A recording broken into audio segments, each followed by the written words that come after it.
Bien, saludos hermano. Este es tu hermano Osmel González y hoy, luego de 3 semanas, quiero traer un tema interesante que algunos de ustedes me han pedido. Saludo grandemente en el amor de Cristo y este tema que voy a traer se llama ¿qué es la ira del Cordero y por qué la ira del Cordero es diferente de la gran tribulación? Y en este tema pasé bastante tiempo desmeduzando Tesalonicenses para hacerlo más comprensible, para que usted vea con toda claridad la razón por la que hay santos perseguidos en la gran tribulación, que ya Jesús hizo referencia a estas personas en Mateo 24, y usted va a comprender la profecía bíblica con relación al fin de los días y por qué Roma es la responsable de formar el imperio final, que se conoce como el imperio de la bestia, la cual perderá control sobre él, rebelándose en contra de esta institución religiosa, quemándola y destruyendo junto a 10 potencias, según Apocalipsis capítulo 17. Y usted va a comprender qué significa la ira del Cordero. Y para eso, quiero que usted lea conmigo en Romanos 2, para que usted conozca a nuestro maestro Pablo y usted escuche todo lo que yo le voy a decir en boca de nuestros maestros y usted vea con toda claridad, no especulaciones, sino lo que la Biblia dice, sin forzar lo que allí dice. Para eso yo estoy seguro que usted en algún lado de su casa o estandarte tiene alguna Biblia allí escondida y algunos no gozan del beneficio de entender la profecía bíblica, también conocida como los días de antemano, ya que la Biblia predice con exactitud las cosas que han de suceder en un futuro. Ahora, yo quiero que usted lea conmigo este capítulo en Romanos 2, verso 5 en adelante, para que usted conozca las proclamaciones de Apocalipsis y a qué se refiere la ira del Cordero, de la cual usted ya es librado, y a qué se refiere la palabra justificado, para que usted entienda que todo esto tiene que ver con un tribunal. Ahora, leamos. Dice así, Romanos 2:5, pero por tu dureza y por tu corazón no arrepentido, atesoras para ti mismo ira para el día de la ira y de la revelación de justo juicio de Dios. Está hablando de un tribunal, el cual pagará a cada uno conforme a sus obras. Vida eterna a los que perseverando en bien hacer, buscan gloria y honra e inmortalidad, pero ira y enojo a los que son contenciosos y no obedecen a la verdad, sino que obedecen a la injusticia. Bien, amigo, hermano, como usted pudo escuchar o ver si está mirando la pantalla, ¿verdad? En lo que acabé de leer, Pablo con toda claridad está diciendo que el día de ira, escuche bien, el día de ira no es lo mismo que 3 años. El día de ira, la misma palabra lo dice, un día. Así como la Pascua tiene lugar un día, el día de ira tiene lugar un día. Dice que en ese día, que está hablando de un juicio, lo que usted conoce como el tribunal de Yeshua, ese día Dios, aquellas personas que persisten en hacer lo malo, Dios dará para ellos ira y enojo. Mas sin embargo, aquellas personas que han procurado hacer el bien y han guardado sus palabras, vida eterna y honra. O sea, que cuando usted ve en Apocalipsis capítulo 6, en sus últimos 2 versículos, que está esta proclamación, escondámonos, porque la ira del Cordero ha llegado. ¿Y quién podrá estar en pie durante ese momento? ¿Verdad? Esa proclamación significa, en palabras simples, que durante la gran tribulación nadie ha experimentado lo que es la ira del Cordero. O sea, que la gran tribulación, con toda claridad, ese verso le dice que no es la ira del Cordero. Y que aún casi culminando la gran tribulación, que esa proclamación está ya luego del sello 5, donde las almas de los decapitados claman a Dios por justicia. Y entonces se dice esta expresión, al igual que Apocalipsis capítulo 11, verso 11 al 18, cuando suena la trompeta 7, luego está esta expresión también. Y dice así, ha llegado el tiempo de juzgar a los muertos y los vivos y de dar el galardón a los profetas, a los apóstoles, a los grandes y pequeños. Como también la puede observar en la copa número 7, donde se narra la destrucción de la gran ramera y que el ángel detalla en Apocalipsis 17, 18, 19, 20 y lo que resta del libro de Apocalipsis. Eso es lo que el ángel se centra en explicar en Apocalipsis 17 en adelante, que es la copa número 7, que sucede luego de la copa número 6, que es la que se seca el río Éufrates, mientras el mundo está en una oscuridad total debido a la guerra desastrosa que se ha de desatar. Y entonces, cuando se desata la copa número 6, hay una expresión: bienaventurados los que velan, porque aquí vengo como ladrón. Y esa expresión está ahí con toda claridad para que usted entienda que usted no va a estar en el cielo y usted va a estar aquí en la tierra durante la gran tribulación, y no porque Osmel González le plazca, sino porque usted lo va a ver ahora con toda claridad más adelante en la escritura, porque yo pasé tiempo para desmenuzarle a usted Tesalonicenses completo, y las 9 palabras que hablan de la venida del Señor en Tesalonicenses usted las va a conocer con lujo de detalle más adelante. Pero ahora escuche bien. Allí dice que el anticristo, que es el resultado de la gran ramera, por eso la gran ramera está sobre la bestia, indicando con toda claridad que Roma es la responsable de crear el imperio de la bestia, pero Roma perderá el control sobre este movimiento mundial que lo gobernará la bestia, y prenderán a fuego a el Vaticano, la ciudad que la rodea, los 7 montes, donde se encuentran de manera ilegal la amenrora de oro y algunos utensilios del templo robados por el emperador Tito Vespasiano, indicando con toda claridad que tanto Babilonia antigua, la de Nabucodonosor, como Roma robaron los utensilios del templo, y Juan es un tipo inteligente, y Juan no puso Roma por la sencilla razón de que no le rompieran las cartas el portero en la isla de Patmos. Entonces, allí dice que luego que el anticristo destruya Roma, el ángel en el capítulo 18, que esa es la copa número 7, el ángel le da una información a los que habitan en el cielo. Le dice: alégrate cielo, profeta, apóstol, porque Dios ha hecho justicia. Entonces, cuando las almas que están en el cielo, ya asesinadas por causa de la palabra del Señor, se enteran, sucede lo que usted tiene ahí en la pantalla, que es Apocalipsis 19, 1 en adelante. Entonces ellos celebran esto porque Dios le hizo justicia a la petición que ellos hicieron en Apocalipsis 6, verso 9, cuando dice que Dios vistió unas almas que habían sido muertas por causa de la palabra del Señor. Y Yeshua dijo en Juan 14, 21, que el que lo ama, su palabra guardará. O sea que con toda claridad está hablando de creyentes. Y Pablo, en sus cartas paulinas, en más de 200 ocasiones, refiere a la iglesia como los santos. Por eso Ananías, cuando fue a orar por Pablo, que Dios le da esa tarea, Ananías le dice a Dios: Señor, pero es que este tipo asola a los santos, refiriéndose a la iglesia. Entonces Dios le dice: ve como quiera, porque yo voy a hacer de Saulo de Tarso un instrumento poderoso.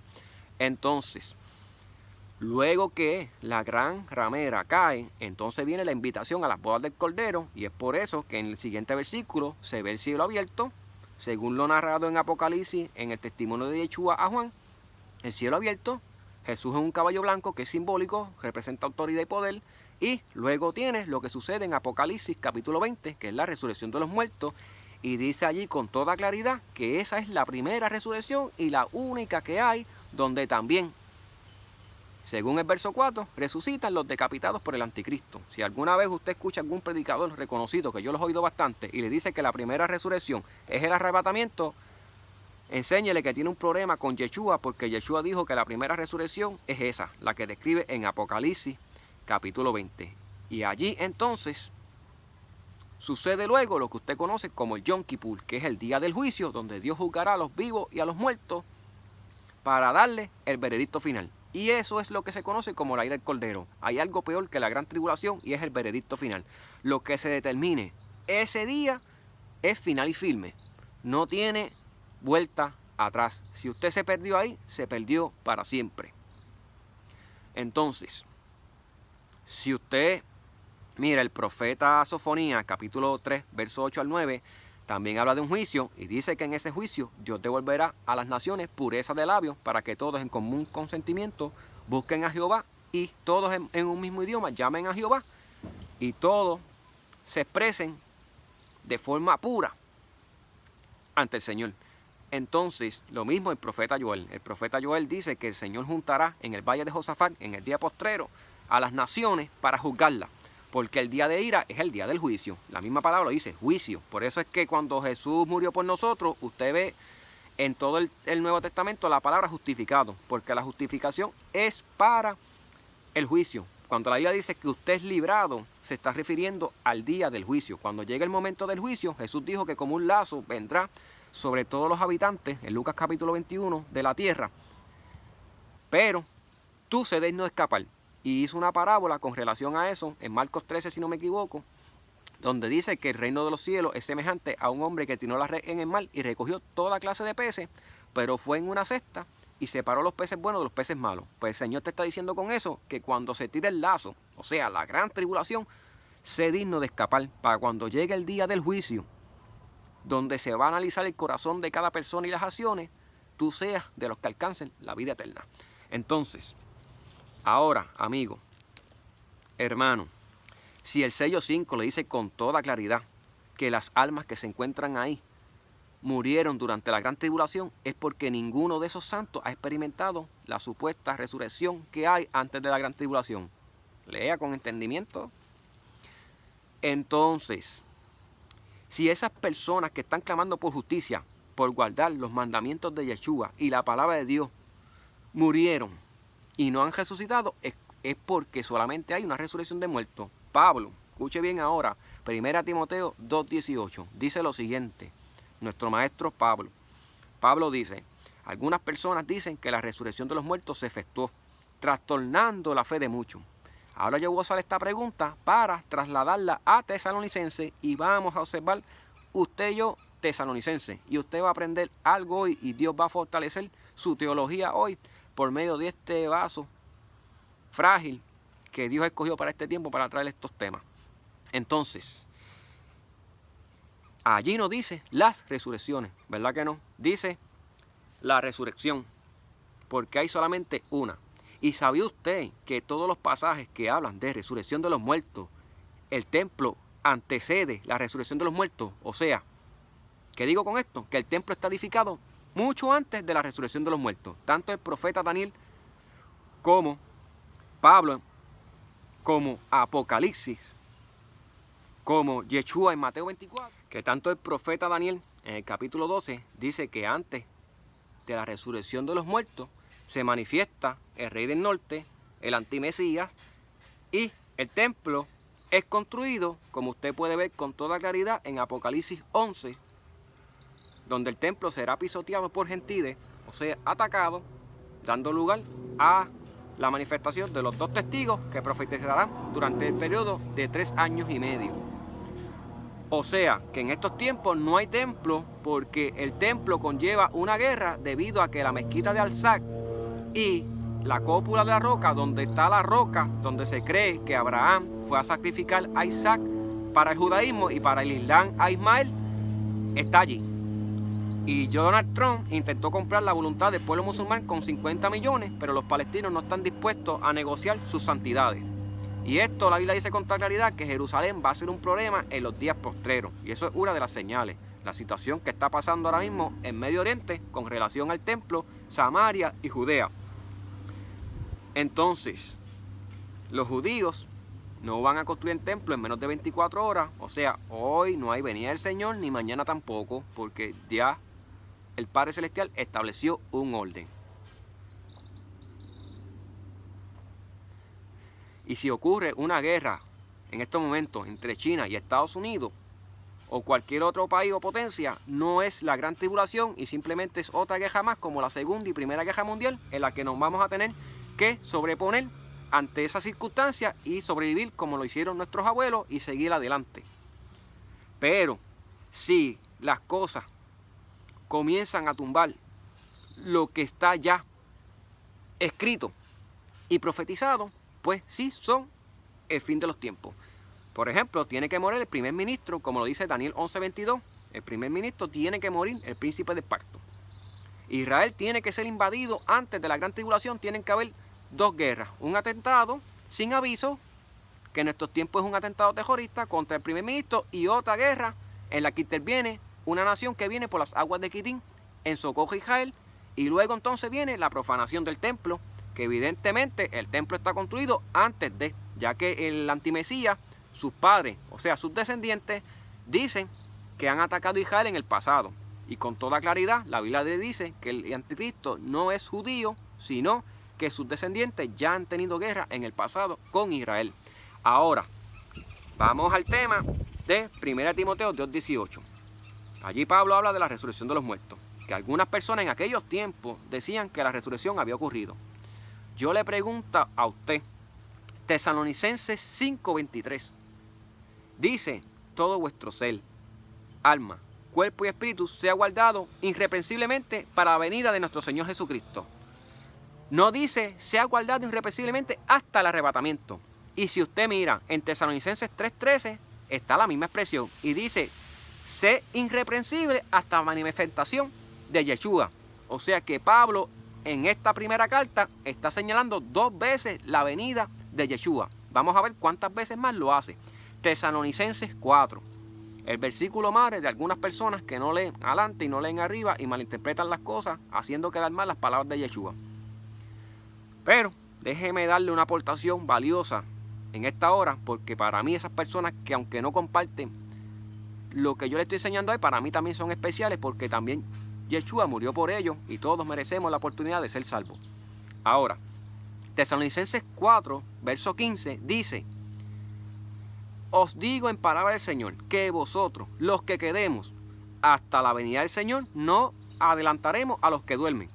O sea que Pablo está diciendo con toda claridad que está hablando con relación a la venida del Señor. Y el escritor de Hebreos, capítulo 9, verso 28, dijo que el Señor fue ofrecido una vez por los pecados de muchos y aparecerá por segunda vez para salvar los que le esperan. Yo ahora mismo no necesito que me salven, porque gracias a Dios no soy millonario, pero tampoco mendigo pan. Tengo lo necesario. Pero la Biblia me dice con toda certeza que va a llegar una generación que va a necesitar la intervención de Dios debido a las cosas que van a sobrevivir en el mundo, porque el hombre tiene el poder de destruir el planeta, pero antes que lo haga, Dios va a intervenir por medio de Yeshua. Entonces, ahí en Tesalonicenses 4:15 viene lo que le sigue, el verso 16 y el verso 17, que ya usted, si es creyente, conoce, que dice que el Señor con voz de arcángel, con trompeta, descenderá del cielo y los muertos en Cristo resucitará primero. Ya le hablé que hay solamente una resurrección descrita en Apocalipsis en el capítulo 20, y también que habían personas para el tiempo de Pablo que decían que la resurrección de los muertos ya había ocurrido. O sea que si estamos hablando de resurrección de los muertos, sabemos con toda claridad que el templo tiene que estar y que el templo juega un papel importante debido a que Israel, cuando anexe Judea y Samaria, tiene forma de chofar, Dios diciéndole a usted por el Espíritu lo que dice el profeta Oseas en el capítulo 3, que en el fin de los días Dios restaurará el culto de Vita y resucitará a David. O sea que las fiestas solemnes están por reanudarse de forma oficial en la tierra de Israel, como lo establece la Escritura, y Yeshua celebró 4 cumplimientos proféticos con relación a 4 fiestas solemnes durante el tiempo que el templo estuvo en pie antes que Tito Vespasiano lo destruyera. Y la Biblia dice que las próximas 3 fiestas el templo es necesario para poderlas cumplirlas, porque son fiestas solemnes. Entonces, tiene usted también en 2 Tesalonicenses 2:19 lo siguiente: ¿cuál es nuestra esperanza? ¿No lo sois vosotros en la venida de nuestro Señor Jesucristo? Vuelve Pablo a afirmar que la venida del Señor, otra vez más, en la primera carta de Tesalonicenses. Y por si te queda duda, capítulo 1, verso 10, como puede ver en mi pantalla, dice lo siguiente: cuando se manifieste el Señor Jesucristo, Él nos librará de la ira venidera. O sea, que cuando Él se manifieste en la venida, en la que Él describió en Mateo 24, que lo vamos a dejar para el final, dice con toda claridad que Él te librará de la ira. Y ya Pablo explicó en Romanos 2 lo que es la ira, como Yeshua lo hizo también en Mateo 25, cuando dijo que en ese día va a separar las ovejas de los cabritos, como también los peces malos de los peces buenos, como el trigo de la cizaña, porque es un proceso de elección. Y cuando usted entra en un proceso de elección, por ejemplo, usted tiene que coger una piedra.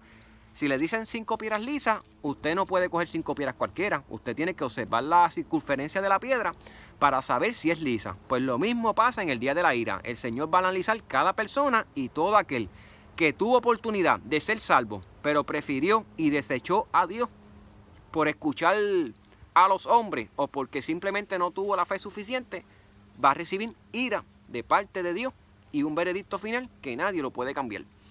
Entonces, si en Tesalónica, capítulo 1, capítulo 2, capítulo 3, capítulo 4, capítulo 5, le habla con relación a la venida del Señor, y Pablo le da un detalle con relación a la venida del Señor en el capítulo 4, que es la voz de trompeta, que es la resurrección de los muertos, y los ángeles, le da otro detalle en el capítulo 5, que es el estar irreprensible en la venida del Señor, como lo afirmó en el 3:13 de la misma carta de Tesalonicenses, como ahora vamos a ver en 2 de Tesalonicenses 1, verso 7 al 10. Y dice lo siguiente, allí dice que cuando el Señor venga del cielo con sus ángeles de su poder, allí nos dice cuando venga del cielo con su iglesia, no se invente cosas y no especule, que eso sale caro en los tribunales, y el día de la ira es un tribunal, es un juicio, y le puede salir caro a usted si usted desafía al Todopoderoso, porque no son mis palabras, yo no estoy forzando. Usted ve con lo simple que yo le estoy mostrando esto, sin forzar nada, sin decir yo creo que esto significa, no, ahí dice eso. Y si le estoy mostrando ya hasta ahora, todas las veces que en Tesalonicenses 1, en la primera carta, Pablo le muestra la venida, vamos a ver la segunda carta. Y la segunda carta dice ahí que cuando Él venga en el cielo con los ángeles de su poder para salvar a los que le esperan y dar retribución a todos los que no merecen el Evangelio. Y versículo 10, por cuanto nuestro testimonio ha sido creído. Mira a ver si esa palabra testimonio no le suena familiar. En Apocalipsis, sonría, que Yeshua le ama. ¿Verdad que le suena familiar? Que dice que los que son muertos por causa del testimonio es por guardar el testimonio de Yeshua. Pues Pablo ahí está haciendo la misma afirmación que la hace Yeshua en Apocalipsis, cuando dice que será admirado por aquellos que guardan el mandamiento. O sea que con toda claridad los creyentes están hasta la venida del Señor. Entonces, Tesalonicenses 2 empieza de una manera muy poderosa. ¿Por qué?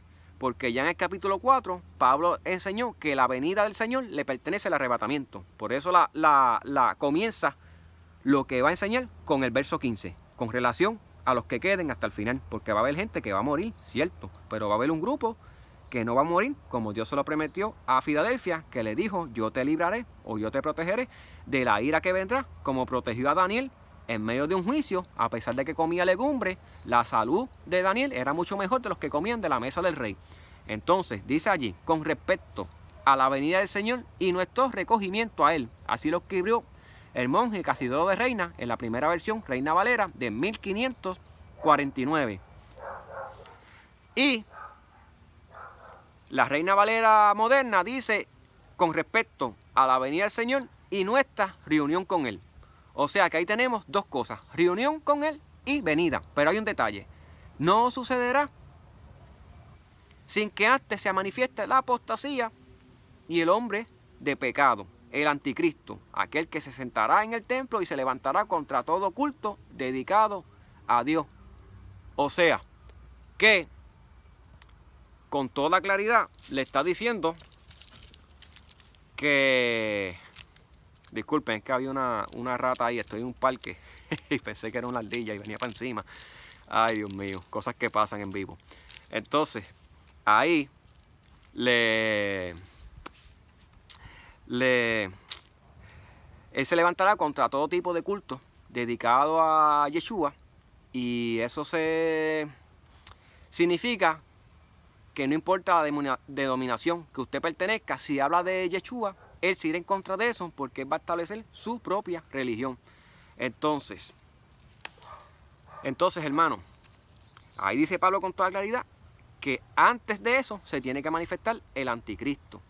Y es necesario, dice más adelante, en la primera versión Reina Valera dice que es necesario que hasta el que domina en el presente sea removido. Ahí se lo puse en la pantalla, como lo tradujo el monje Casidoro de Reina. Y eso es relacionado a los imperios de Daniel, porque cada imperio, cada gobernante tiene su momento. Cuando Dios determina que ya llegó el fin de una nación, pues es el tiempo de otra, porque Dios quita y pone reyes, según Daniel 2:21. Entonces, cuando se ha quitado el que en el presente domina, entonces se manifestará el anticristo promoviendo su nueva religión y su nueva forma de gobierno. Ahora, yo quiero que usted entienda que cuando el Señor Jesús habla en Mateo 24 de las señales del fin de los días, usted siempre escucha por ahí, hermano, tembló la tierra, Yeshua viene, Cristo viene, que es la palabra que usted escucha por ahí. Hermano, hay queja, Cristo viene. Y cada vez que usted escucha eso, Cristo viene. ¿Y a qué se debe eso? Porque como Jesús dijo que habrían esas señales, pues eso se debe a eso. Sí, es normal que principios de dolores y cosas así sucedan. Pero hay un detalle, que Jesús dijo una señal, verso 15. pero esa nadie la cita. ¿Por qué será? Yeshua no es mentiroso. ¿Por qué usted tiene que ser selectivo cuando Yeshua le está hablando a sus seguidores? Y Yeshua dijo, cuando vean en el lugar santo la abominación desoladora puesta en el templo, corran y huyan de Jerusalén, porque la gran tribulación comenzó, y hay de los que cuiden niños en aquellos días. Y si aquellos días no fueren acortados, nadie, escuche bien, nadie sería salvo. Pero escucha el detalle. Pero por causa de los míos, yo voy a cortar los días. O sea, que va a cortar los días de hambre, los días de crisis, los días de dificultad, por causa de usted, para que usted pueda ser privilegiado de verlo a él regresar en las nubes. Y si usted no cree que él tiene el poder de salvarle a usted, pues allá usted. Yo sí creo que Dios guarda con poder y que Pablo en Timoteo capítulo 3 citó algo con relación a librar, que se lo voy a citar al final de este video, y con eso voy a culminar el video. Y dice así. Pero tú has seguido mi doctrina, conducta, propósito, fe, longanimidad, amor, paciencia, persecuciones, padecimientos, como los que sobrevinieron en Antioquía, en Iconio, en Listra, y persecuciones que he sufrido, y de todas me ha librado el Señor. Y también todos los que quieren vivir piadosamente en Cristo Jesús padecerán persecución. ¿Usted oyó? Eso es lo mismo que dice en Mateo 24, cuando Yeshua dice que cuando envíe a sus ángeles a juntar escogidos desde los cuatro extremos de la tierra, padeceremos persecución, y el anticristo se manifestará antes de esa venida gloriosa, que es la que usted espera. Y esto es 2 Timoteo 3:10 al 12. Así que, amado hermano, ya usted sabe y ya usted fue advertido, y Yeshua no miente. Porque el Hijo del Hombre vendrá en la gloria de su Padre con sus ángeles, y entonces pagará a cada uno conforme a su obra. De cierto os digo que hay algunos de los que están aquí que no gustarán la muerte hasta que hayan visto al Hijo del Hombre viniendo en su reino. Por eso Yeshua dijo en una ocasión, el que cree en mí no verá muerte eternamente, refiriéndose a la muerte del alma, la segunda muerte en la que usted no debe formar parte. Así que si Yeshua le está diciendo esto a los apóstoles, ¿qué será de usted?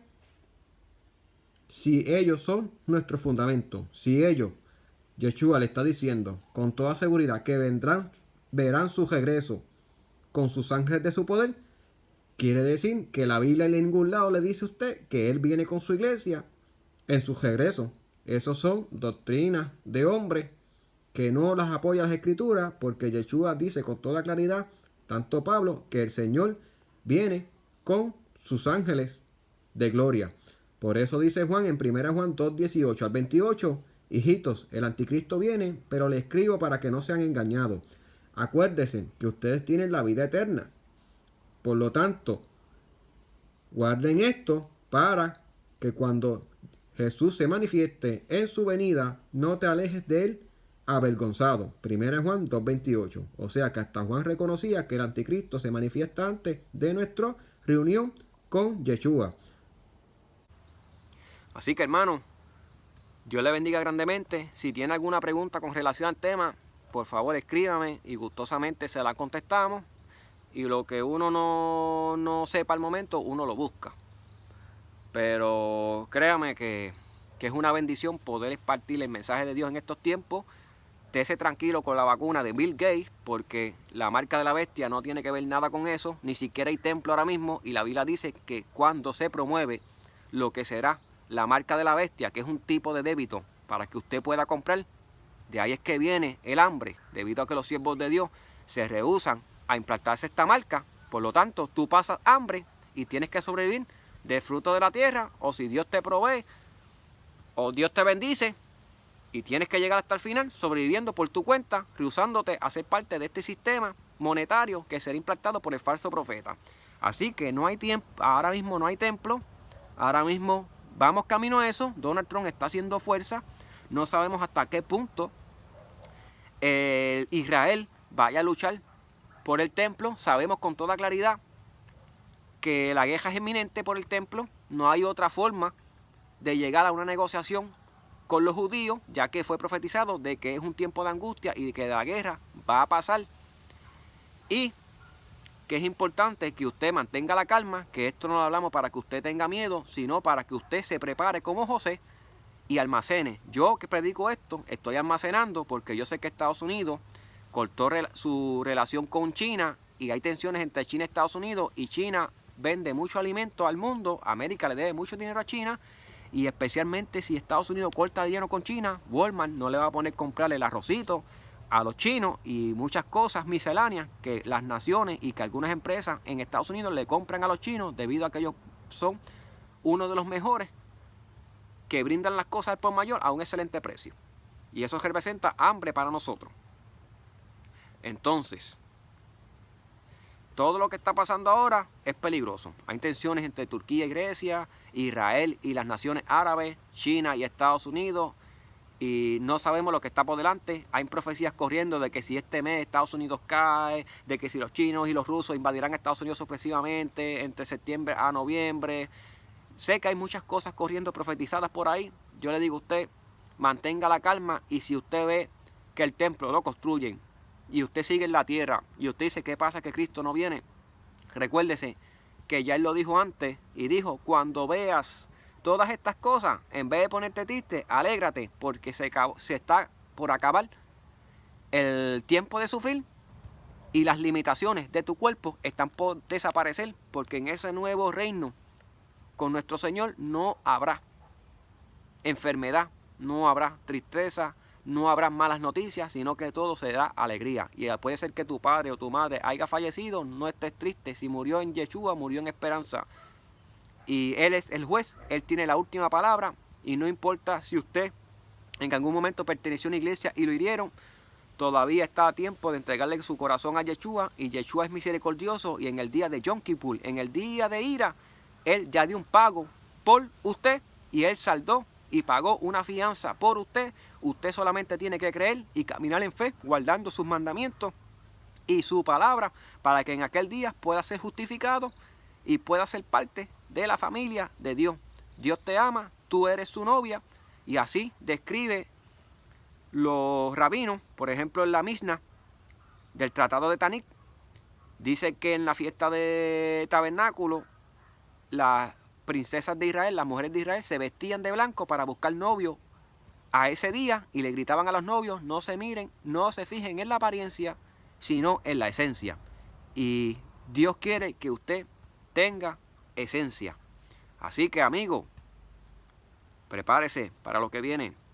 No espere a la última hora para comprar cosas. Tenga ponedora, tenga cosas que den frutos rápido, como plantas de papaya, valen baratas, pero no espera pasarles más rato, no espere que se forme la guerra.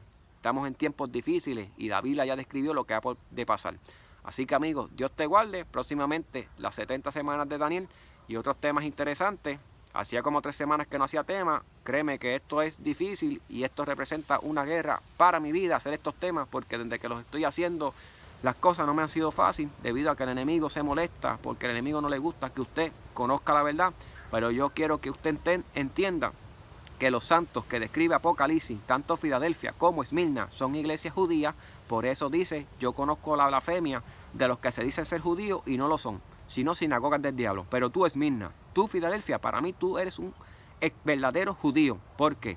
Porque la Escritura dice, por ejemplo en Romanos 2:29, que el verdadero judío no es el de sangre, sino el que lo es de la circuncisión, que no puede ver los hombres, sino la que viene del corazón. Por lo tanto, usted mediante la fe es descendiente de Abraham, y mediante la fe usted es Israel, porque Dios llama las cosas que no son como si fuesen. Por lo tanto, usted es hijo y usted es heredero de las promesas de la vida eterna. Dios te bendiga, amigo, Dios te guarde y vaya para adelante en la fe, y que nadie le robe el gozo de la salvación.